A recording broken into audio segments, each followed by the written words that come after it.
วันอ้ายใฝ่ฝันทุกวันบ่เลือนขอมาเป็นเพื่อน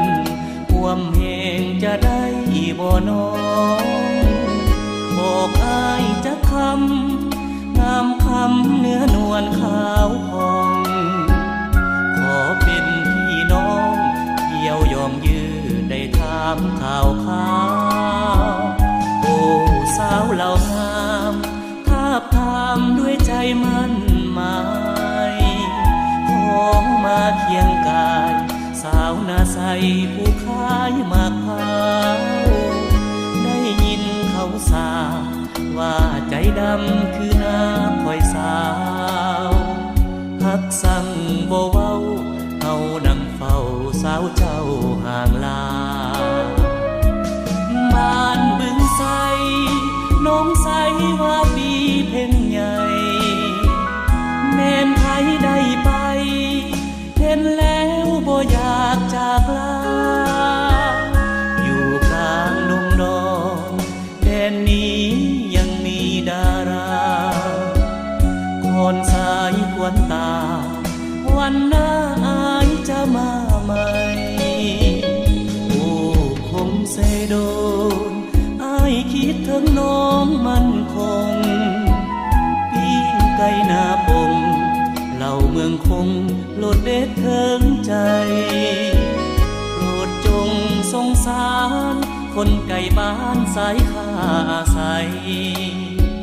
หวังเป็นเพื่อนใจตลอดไปกับสา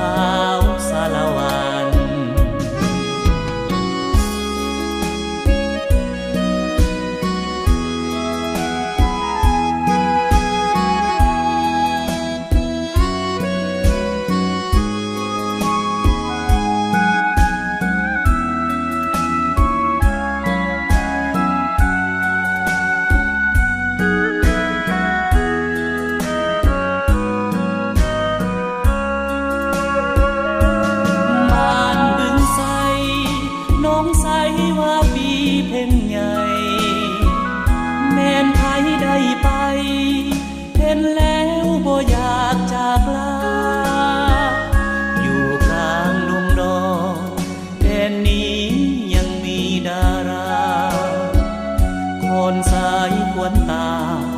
วันหน้าอายจะมาใหม่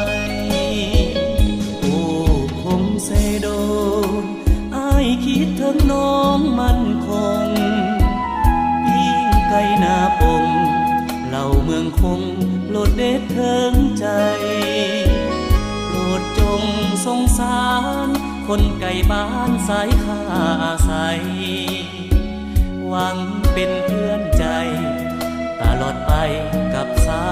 วสารวัน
สู้สนหาเลี้ยงสีวา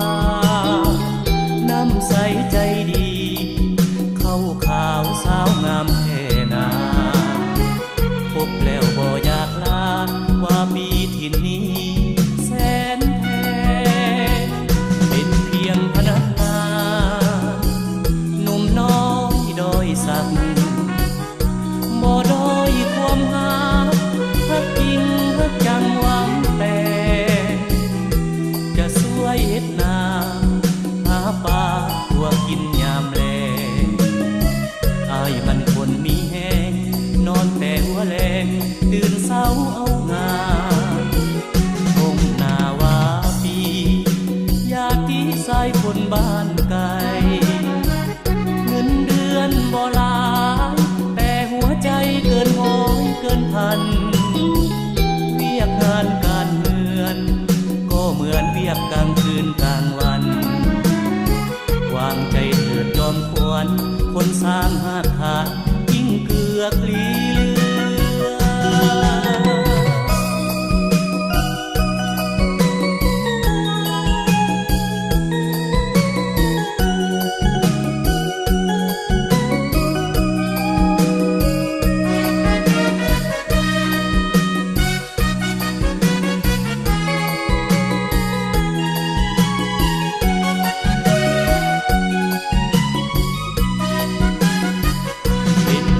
พนักงา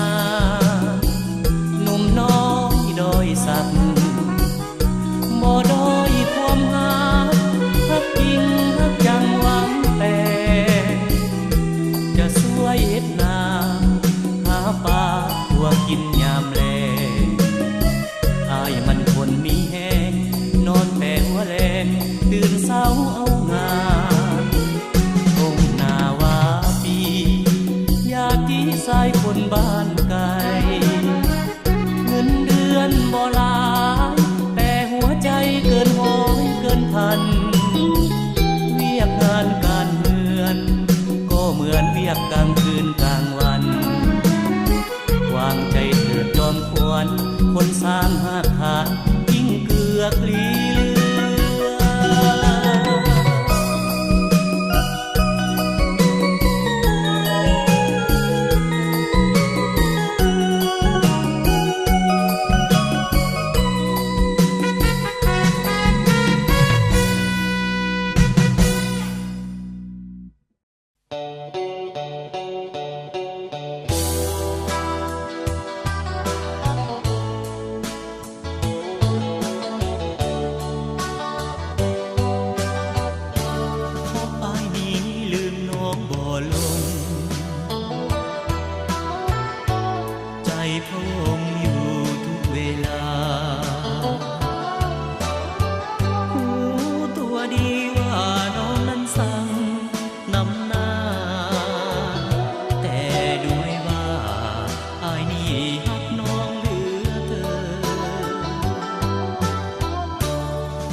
สุขใจ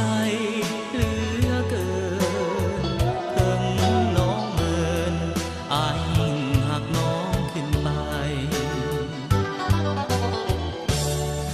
ก่อนนี้อายเคยหักกับน้องมาครั้งหนึ่งความหักอายคงบ่ซึ้งน้องจึงหันเปลี่ยนไปปล่อยให้อายต้องซ้ำประกำในดวงใจในดวงใจในดวงใจแต่อ้ายนี้ลืมน้องบ่ลงคงทุกตรงอย่างนี้เรื่อยไปรู้ตัวดีว่าน้องหมดความสนใจต้องทนอายเพราะอายลืมน้องบ่ลง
ใจในดวงใจแต่อ้ายนี้ลืมน้องบ่ลงคงทุกข์ตรงอย่างนี้เรื่อยไปหูตัวดีว่าน้องหมดความสนใจต้องทนอายเพราะอายลืมน้องบ่ลงลาลาลา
ควรใจจงฟังเอาไว้เป็นอนุสรณ์เป็นครั้งสุดท้ายที่มีความหมายอันแน่นอนมอบให้จอมขวัญจงฟังฟังแล้วจงอย่าน้อยใจจงลืมไปเสียภาพแห่งความหลังลืมหักลืมแทนลืมหึงลืมหวงลืมทุกอย่างแล้วมาแยกทางปันไป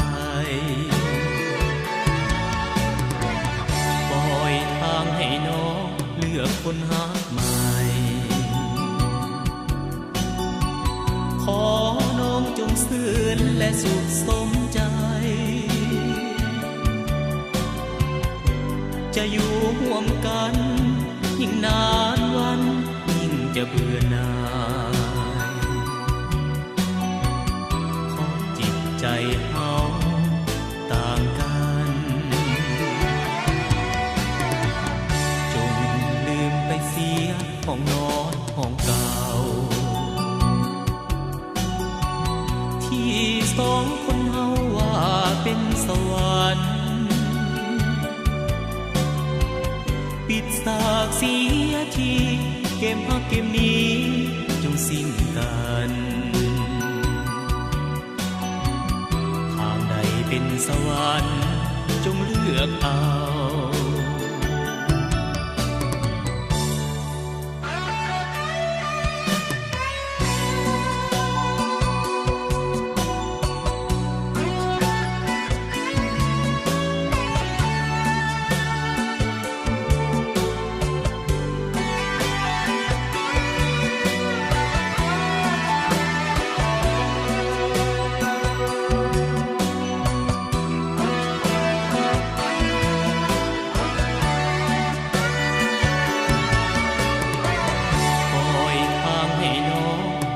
คนหักใหม่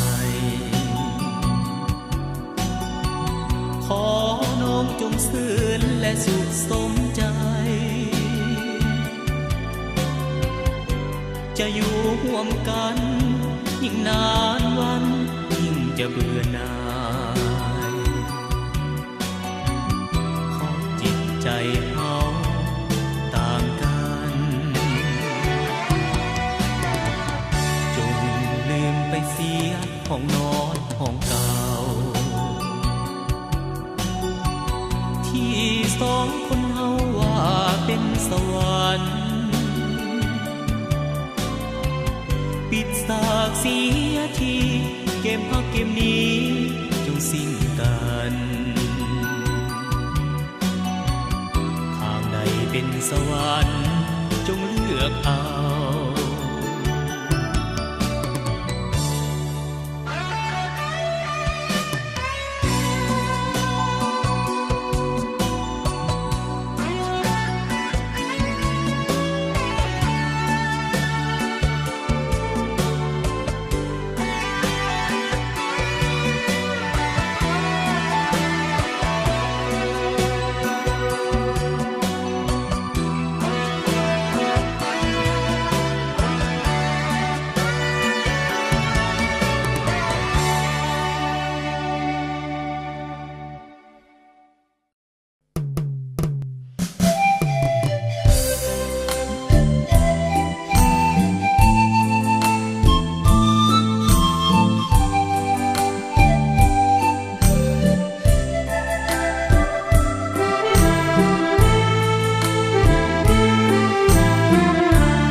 ใจอ้ายห่วงหา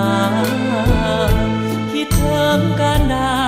พายกับพาเก็บหมากกาแฟสาวเขาเล่าเองสวยเด่นใจบ่ล้วนเล่ผิวพรรณเป็นสีกาแฟใจบ่ล้วนเล่เหมือนคนบางคนเล่างามยามจากภาคไกลหัวใจหดหูสาวเผากระดูตำพากระโดอดทนตำไว้ตำลายตำไว้ขายให้แขกให้คนเฮ็ดเวียกจนลืมห่วงตนลืมห่วงคนที่คอยห่วงหาโอ้เมืองเรางามสมญานามบอนหวานข้าวกีแต่มาวันนี้สุดที่ขึ้นชื่อหรือสาสวนผักสู้พืชถั่วกล้วยอ้อยสวนยาเหล่างามก้าวพัฒนาประสาพ้นจากยากเข็นเหล่างามยามจากภาคไกลหัวใจอาวรคิดถึงบางอ่อนกอดหมอนทุกคืนทุกเว้น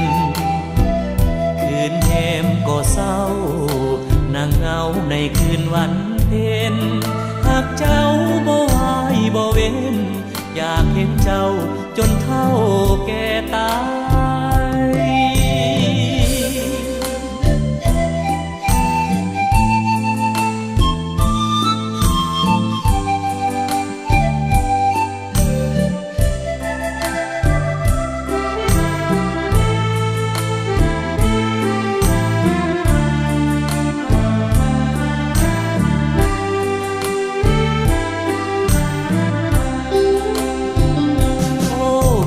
เรางามสมญานามบอนหวานข้าวกีแต่มาวันนี้สุดที่ขึ้นชื่อหรือสาสวนผักสู้พืชถั่วกล้วยอ้อยสวนยาเรางามก้าวพัฒนาประสาพ้นจากยากเข็น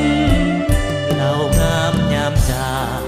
ภาคไกลหัวใจอาวรคิดถึงบางอ่อนกอดหมอนทุกคืนทุกเว้นคืนแหมก็เศร้า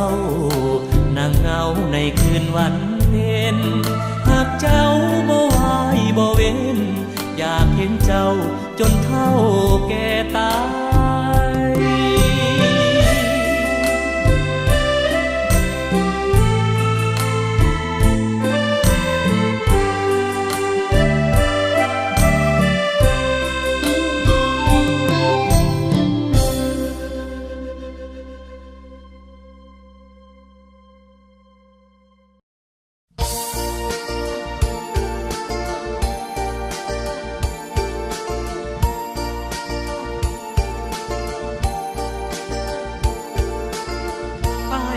ดมาสาไปแล้วนี่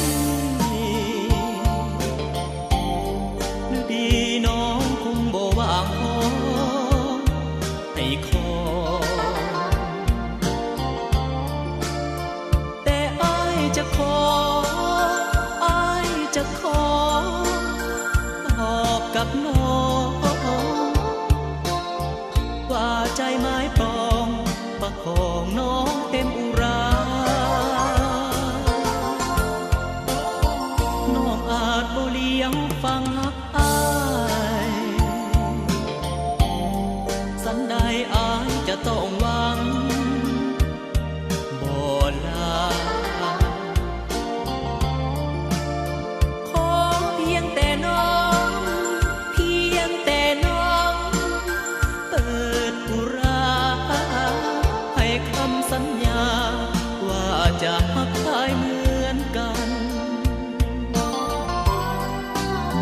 แม้นดวงใจจะต้องเกิดความไว้วันสั่นสะท้านอายก็คงยอมทนด้วยใจแสนกันทุกคืนวันแสนเปียง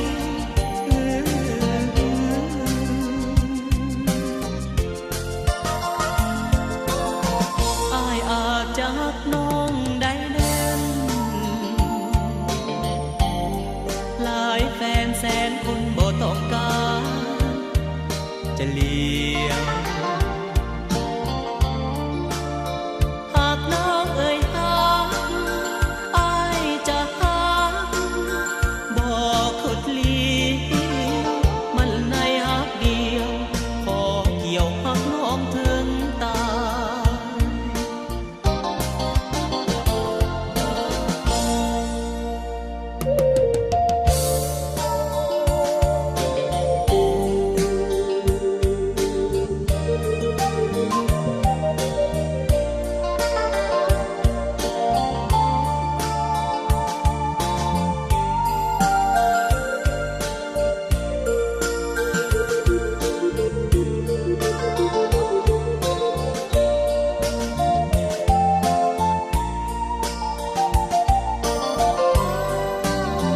แม้นดวงใจจะต้องเกิดความไว้วันสั่นสะท้านอายก็คงยอมทนด้วยใจแสนกันทุกคืนวันแสนเปียง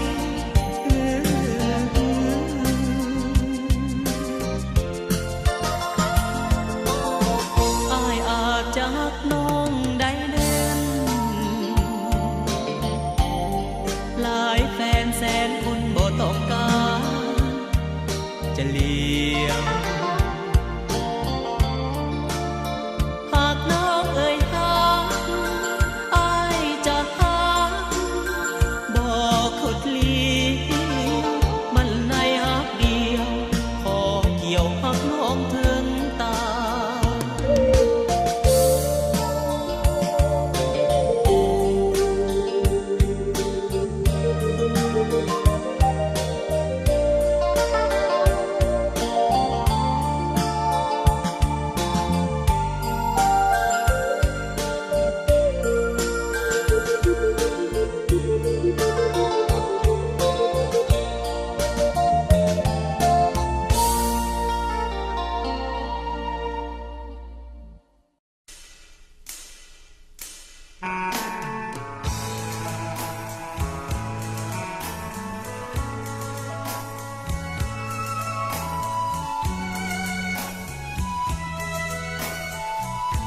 เราสองเกิดมาต่างสั้นวันนา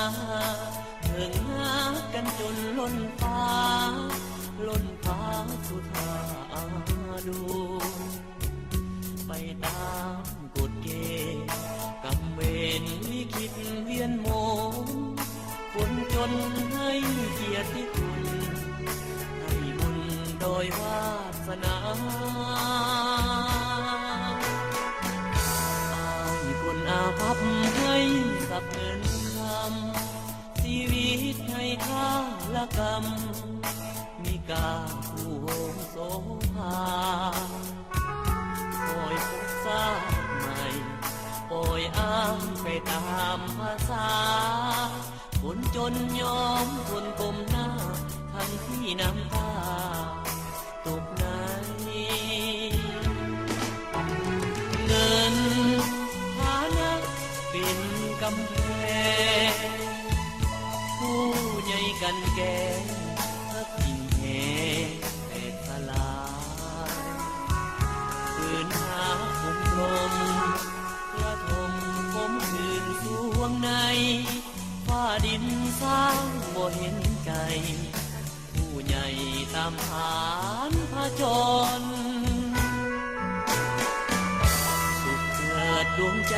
ให้ขออวยพรจงลืมเสียความหลังก่อน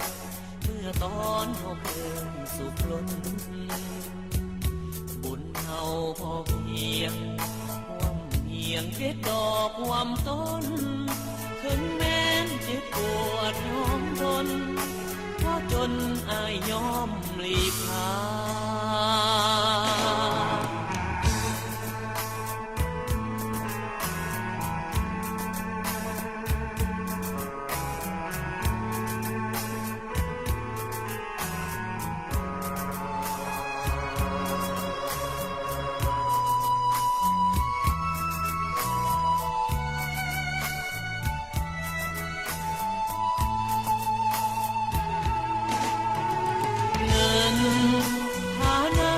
เป็น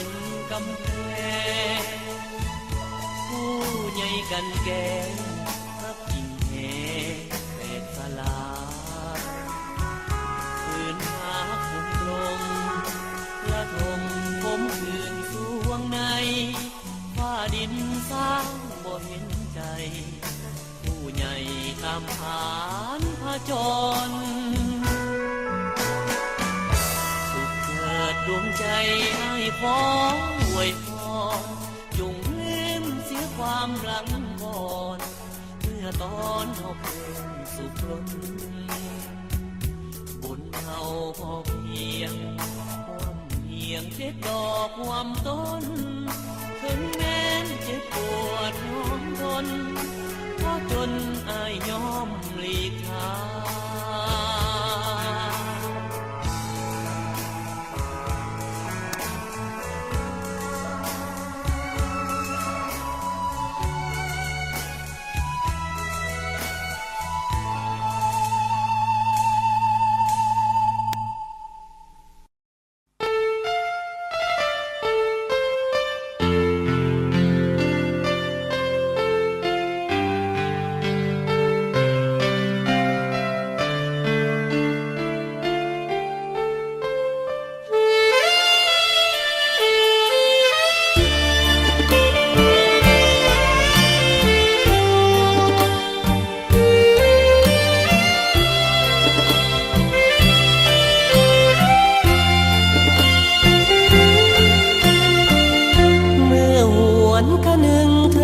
ชีวิตคู่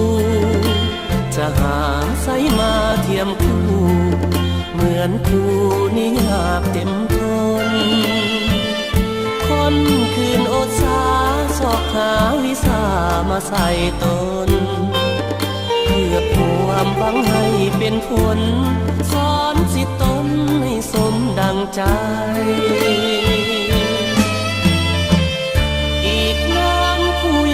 ดินหนทุกอย่างสอบหาวิชาต่างๆเพื่อมาสอนสั่งปาใสเมื่อยามสิทธิ์ของอกเอ่ยของผู้ต้องสู้ทนไปบอกเคยคิดจะท้อใจหรือเบื่อหน่ายในชีวิตกูหากแม้น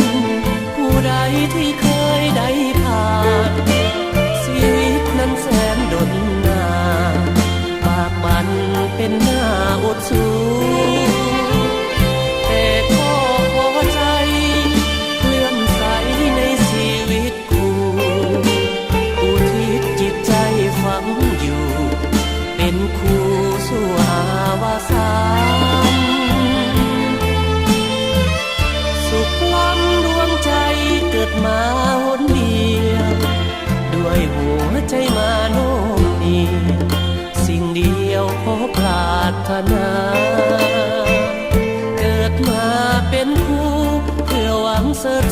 เด็กทั่วอาณา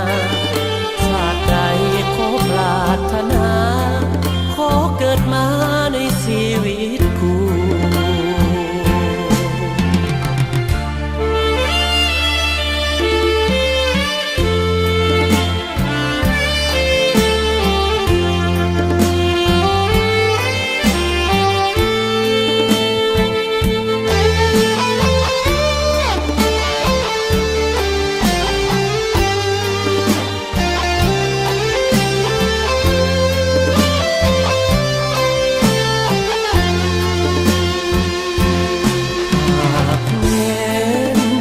ผู้ใดที่เคยได้ผ่านชีวิตนั้นแสนดนนานปากมันเป็นหน้าอดสูแต่ก็พอใจเลื่อมใสในชีวิตคู่ผู้ที่จิตใจฝังอยู่เป็นคู่ชั่วอาวาสานสุขล้ำดวงใจเกิดมาหนเดียวด้วยหัวใจมาโน้มนี้สิ่งเดียวขอปรารถนาเกิดมาเป็นคู่เพื่อหวังเสริฐสู่เด็กทั่วอาณาชาติใดขอปรารถนาขอเกิดมาในชีวิตคู่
จ้องมองต้นกระโดนบอนที่หลบฝน3 ปีก่อนนั้นอยากให้นวลน้องหวนคืนกลับมาที่บ้านฝนปีนี้แม้นมาบ่ทันถ้ายุ่งเวียกงานฝนหน้าอย่าลืม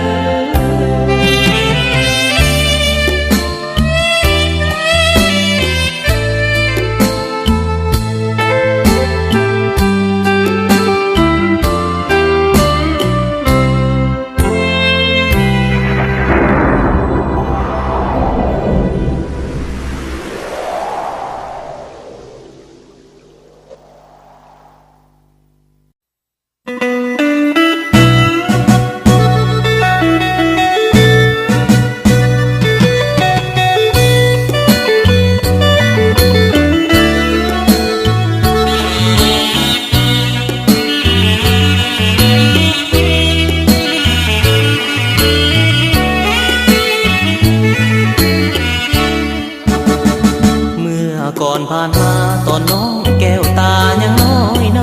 ยทั้งดำทั้งจอยขี้มูกย้อยตาม2 พวงแก้วขี้ให้แม่ไปใส่แล่นตามหลังแม่เขาเอิ้นเจ้าว่าอีแลมักลิ้นแต่ต้มฝุ่นเปื้อเปื้อนแต่มาวัดนี้ต่างกับก่อนกี้จังแม่นคักพอเห็นปึ๊บคอยลงมักเจ้างามหน้าหักหน้าแพงหน้ายืนขึ้นสาวอ้อหน้าตาตลอดเคียงงามเหมือนเดิมสาวใดใสจะเปรียบเหมือนอีแม่ควรเยือนสุดแสนโสภาโอ้ขี้องค์หากอายประจงมาเกี่ยวคงบ่เห็ดตาเขียวยามเมื่อน้องเลี้ยวเห็นหน้าอายมาคงบอกขี้คุยเวลาอายทักทายเว้าจาคงจะตอบสนองศรัทธาถ้าอายเว้าว่าเป็นแฟนอายน้องหากหักกับอายจะให้สบายหายกังวลอยากได้รถได้ยนต์หรือว่าอายทนอายบ่เคยงออยากได้สิ่งใดจะหมายมาให้แม่นวลละออเป็นแฟนอายสะเนาะน้องเนาะตกลงสะเนาะน้องลาคำแพง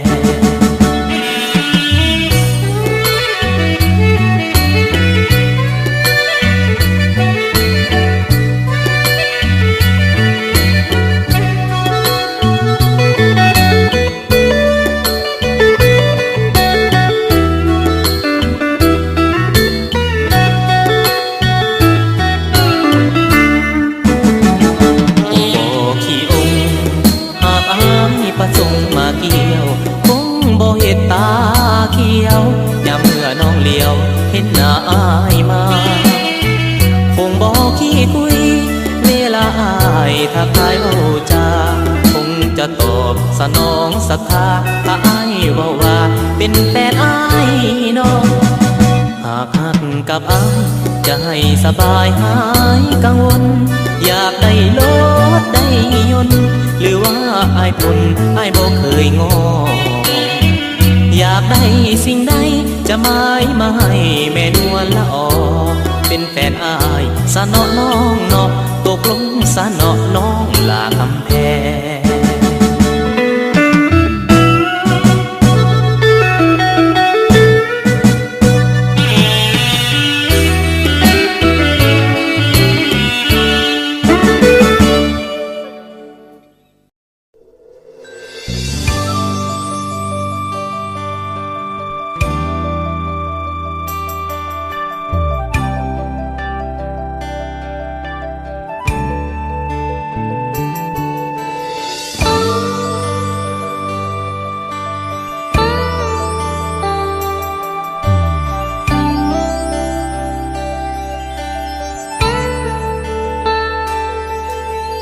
แส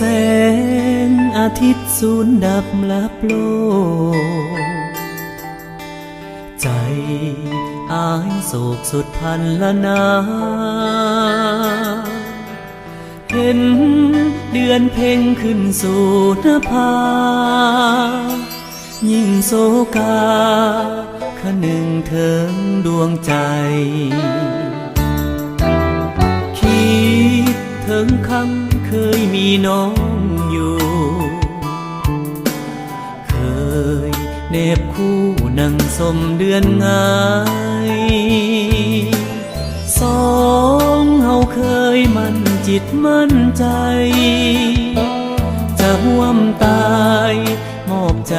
ให้แก่กันพอน้องมาจากไปใจน้องก็เลยแปรผันที่สร้างตนใดสิ่งใจเจ้านั้นโหดให้เหลือประมาณสังหารอายทั้งเป็นหากอายนี้เลื่อนลอยสูญดับบอกหวนกลับคืนมาให้เห็นน้องทำลายอายอย่างเลือดเย็นข้าทั้งเป็นโทษใจน้องสร้างดำ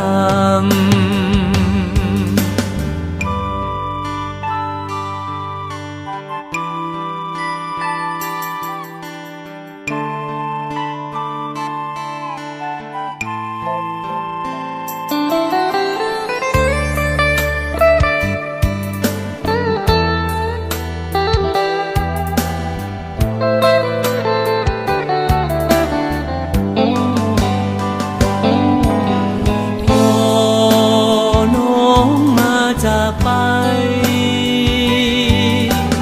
ใจน้องก็เลยแปรผันที่สร้างตนใดสิ่งใจเจ้านั้นโหดให้เหลือประมาณสังหารอายทั้งเป็นหากอายนี้เลื่อนลอยสูญดับบอกหวนกลับคืนมาให้เห็นน้องทำลายอายอย่างเลือดเย็นข้าทั้งเป็นโทษใจน้องสร้างดำ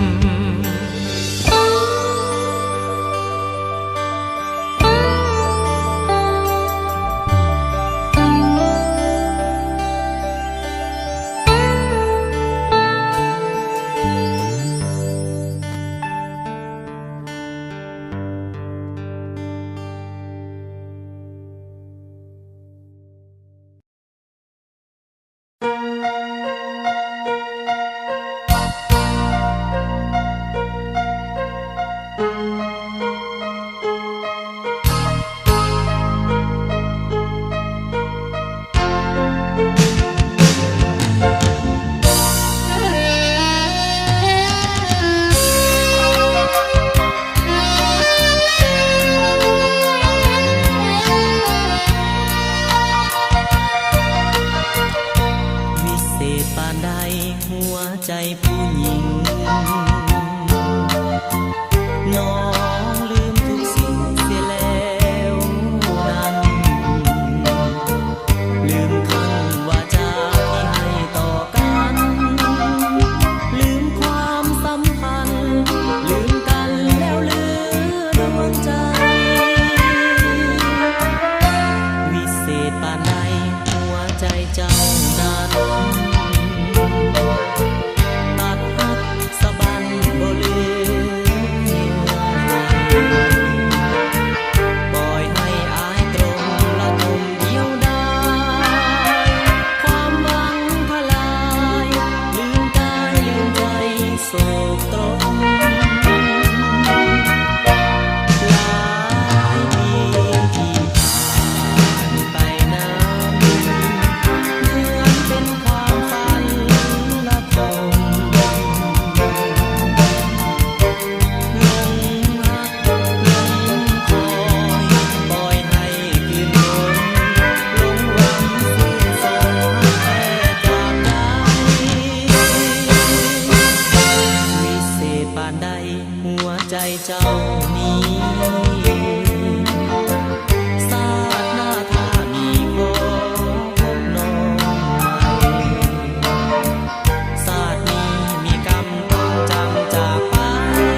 จะผูกสัมพันธ์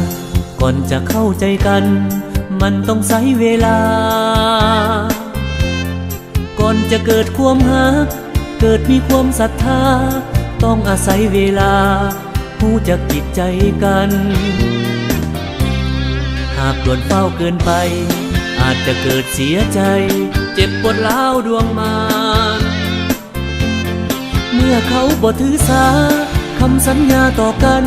ที่คิดว่าเป็นสวรรค์ก็จะกลายเป็นวังน้ำตาหากให้คอยอย่าด่วนลอยตามคาลมที่ให้คุณค่าบูหานตักเตือนไว้ว่าสาได้พาเล่มงา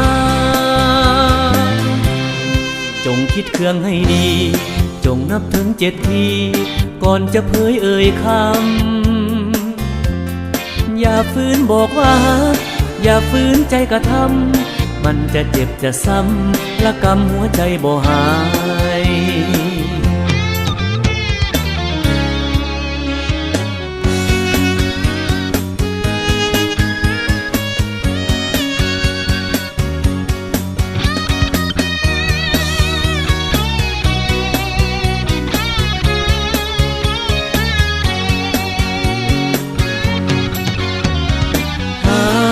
ให้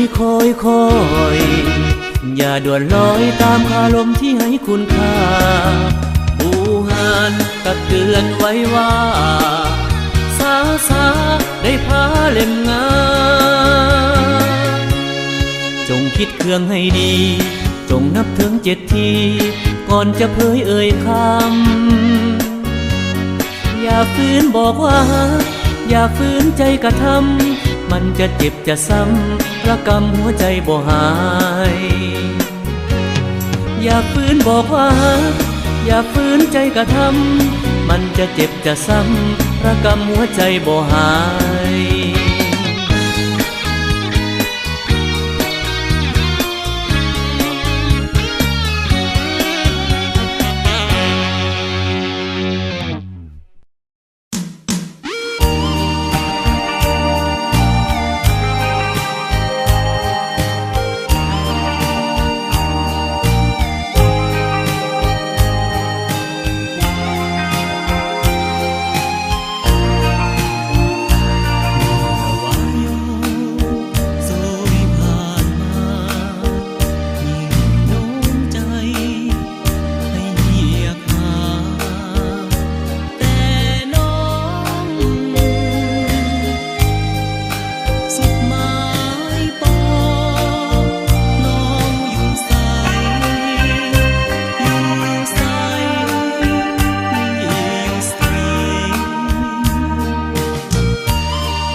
ากจน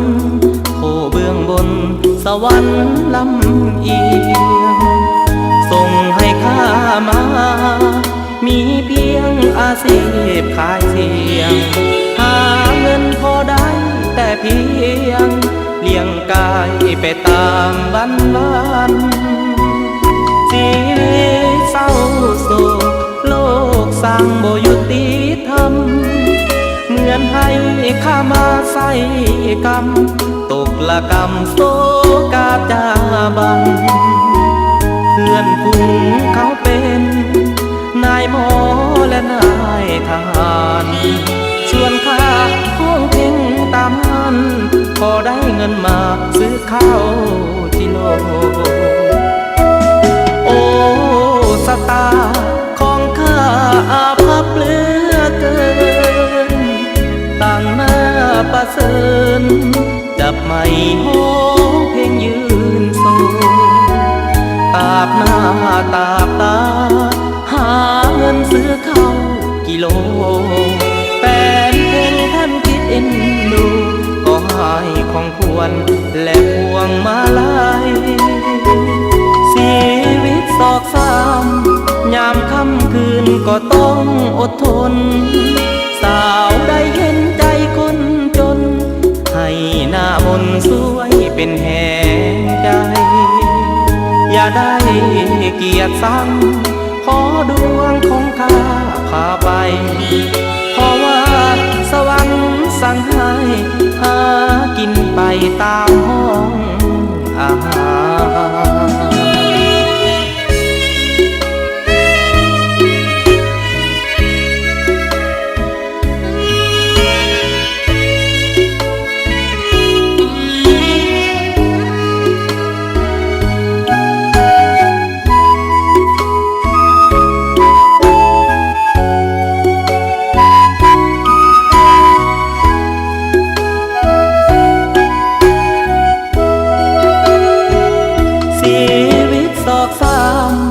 ยามค่ำคืนก็ต้องอดทนสาวได้เห็นใจคนจนให้หน้ามนสวยเป็นแห่งใจอย่าได้เกียรติซ้ำขอดวงของข้าพาไปเพราะว่าสวรรค์สั่งให้หากินไปตามห้องอาหาร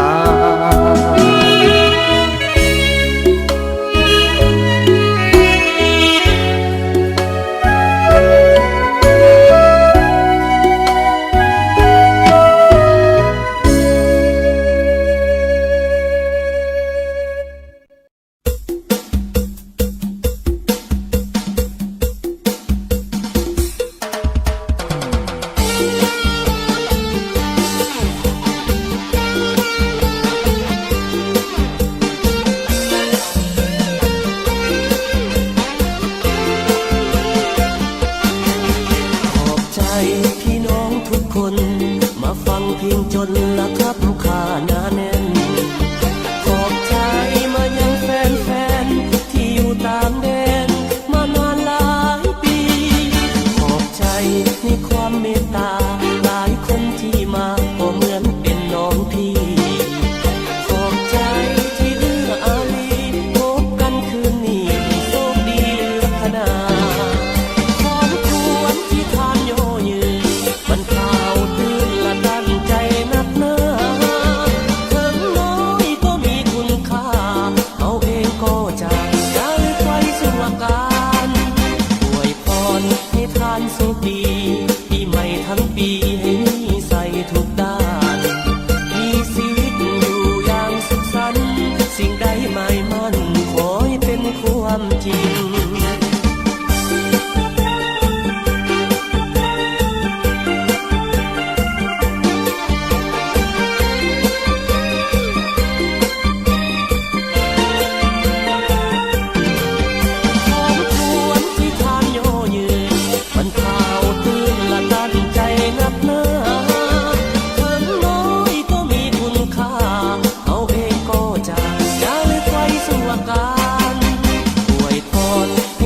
สุขดี